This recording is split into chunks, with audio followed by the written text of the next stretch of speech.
What are all these people doing here, Holmes? Apparently they came to see the scene of the crime. What about us? Aren't we going to see it? We will return this evening, Watson. The circumstances should be ideal for carrying out our little experiments.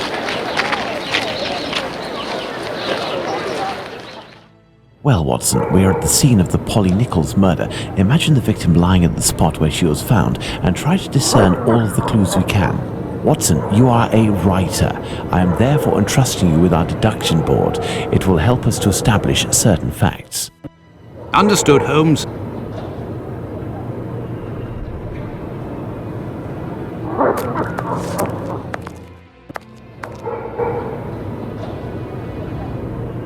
No signs of blood.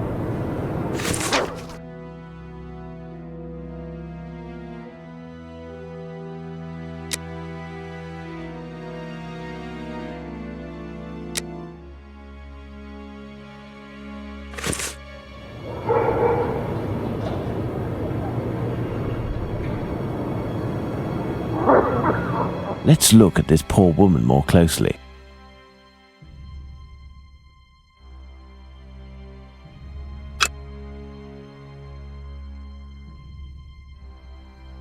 The throat was slit from left to right. There are 2 incisions.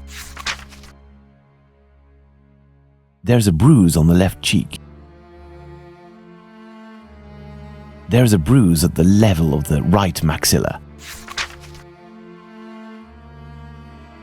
A small pool of blood, 6 inches in diameter.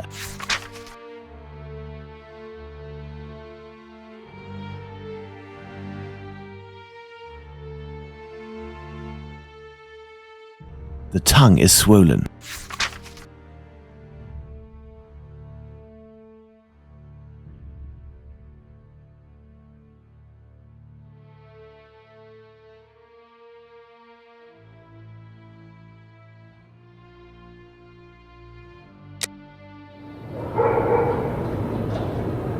The body was lying on its back, legs straight and slightly apart.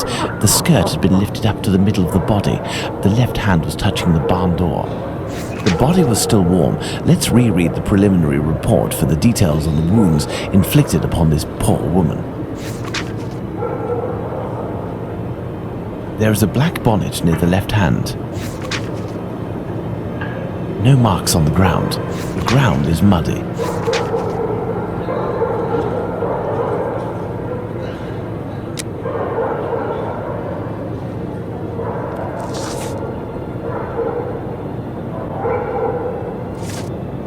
This spot is deserted, Holmes. The prostitutes only come here to exercise. There is only one streetlight lit on this street, Watson, and this spot is particularly poorly lit. Well, Watson, we have found all of the possible clues, I think, but we will now attempt to recreate the scene of the murder. Come closer, Watson. I have to make you up. You are joking, Holmes?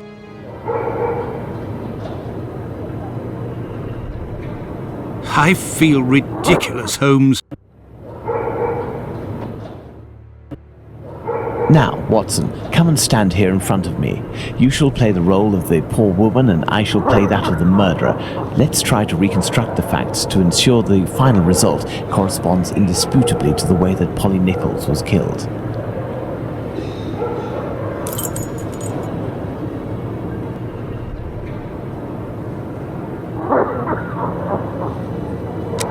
This position is unlikely.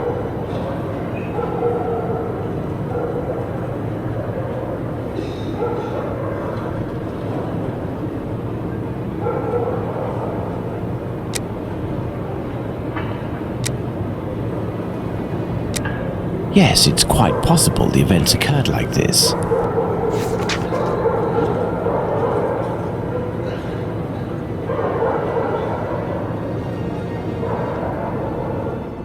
My dear Watson, now that we have found all of our clues, nothing remains but to subject them to our most likely hypotheses in order to deduce the facts.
The victim was most probably dead before being laid down. Once the heart stopped, gravity drained the body slowly, not in a heavy spurt that would have stained half the street.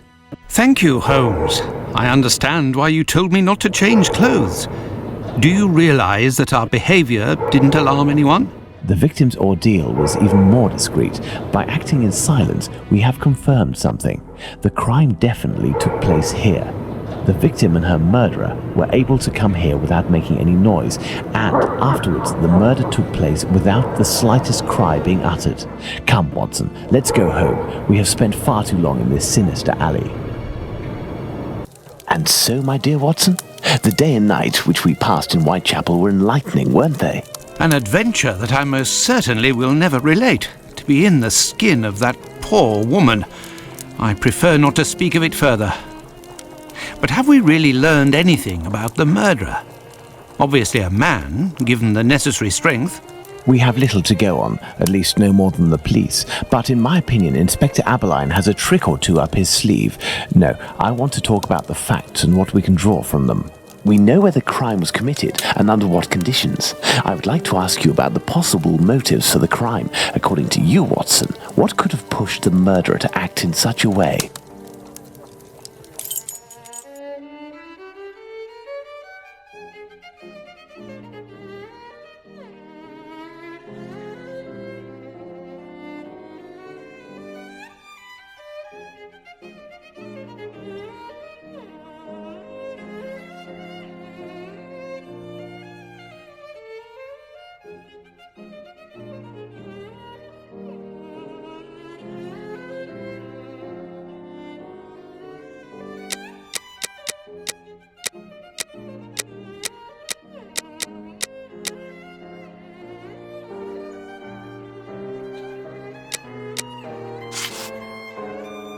Revenge, Holmes? Revenge could be a possible motive, but with one small reservation.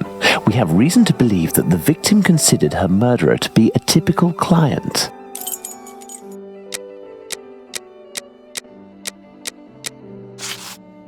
A personal drama. Love can certainly lead to many a drama, but we have to consider the fact that the victim didn't know her attacker.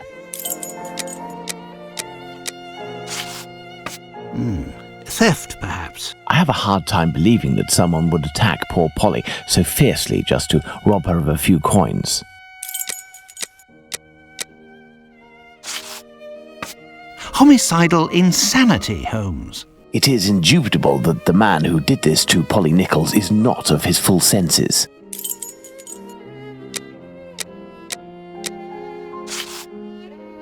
Black magic? I'm not terribly interested in the occult or black magic. Let's give the benefit of the doubt to this motive. Black magic? I'm not terribly interested in the occult or black magic. Let's give the benefit of the doubt to this motive.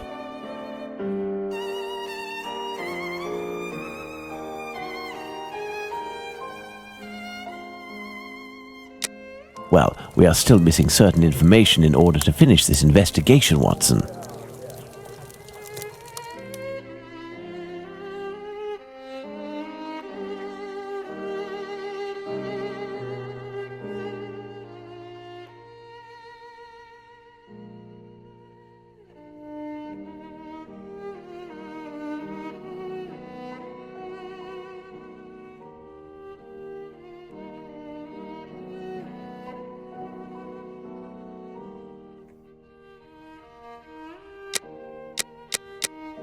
Elementary.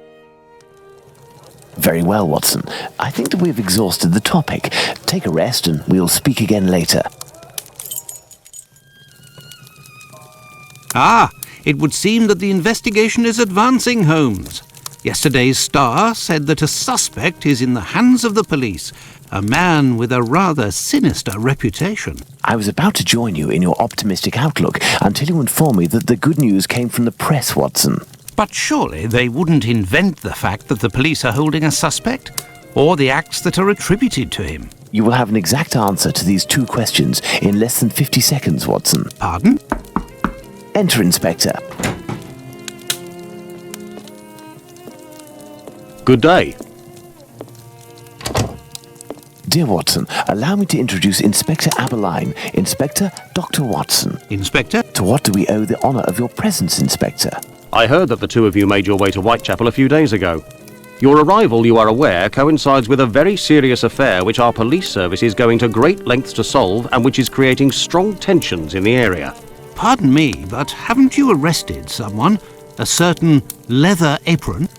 Absolutely not. The man who hides behind this name is indeed being actively searched for by the force. Besides, nothing at the moment suggests that he is the Bucks Row murderer. There, you've been enlightened, Watson. Now it is our turn to answer Inspector Aberline's questions. Indeed. I will be brief and precise. Do you intend to investigate this case, or have you already started? It is to be of service to a friend that I went to Whitechapel. We did, out of curiosity, familiarise ourselves with the preliminary reports, and we made our way to the scene of the crime. Our conclusions are slim, as are the clues. Having not been officially appointed by a client, I believe that my intervention in this business will end there. Very well. To be frank, you take the weight off my shoulders by distancing yourself from the case. Our image isn't very good, to say nothing of what the press puts us through. Thus, if overnight they found out that you were on the case, people would turn against us. And they would pester me, overwhelm me, and finally make me out to be responsible for the inevitable failure such a scenario entails. Neither you nor I wish for this to happen. I know that your time is precious, Inspector. I will send you a note regarding my conclusions shortly. With pleasure. Gentlemen? Do you think that he will find the murderer? The chances are slim to non-existent. It is 7 days now, short of a confession from the murderer himself. And you will not go further? You heard the Inspector, Watson. My presence in Whitechapel would hinder, which doesn't mean that we will drop the case. How is that? The Inspector spoke of me, but not of us. It is you, Watson, who will lead the investigation tonight. It is you who will bring to the police station the little note that I will write regarding our conclusions. Despite the late hour, there is nothing to stop you from making inquiries about this famous Leather Apron while you are there.